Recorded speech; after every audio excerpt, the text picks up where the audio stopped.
how do you think about taking a product that's beloved by its Yeah. customers, that's been a certain way for a long time, and how have you thought about respecting the tradition, keeping all that going, but expanding the reach? Like, how are you trying to do that? How do you think about doing that? What does that look like? Very easily. Customers call and they're like, yeah, I need ball island bits and I need this bit and I need that bit and I need a tool that fits here and I want more colors and I need this and my buddy had this idea and blah, blah, blah, blah.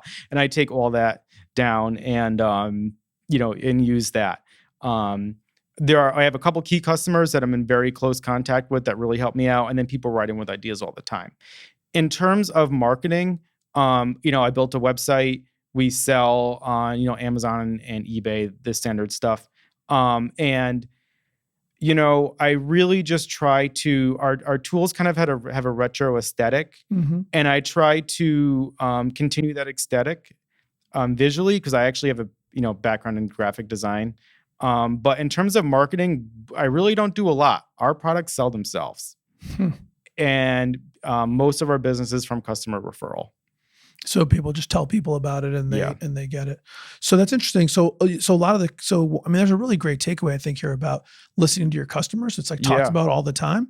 But it sounds like you've got great sort of product expansion ideas in the best way possible from people who are using it and probably are willing to pay for the new stuff. Oh yeah.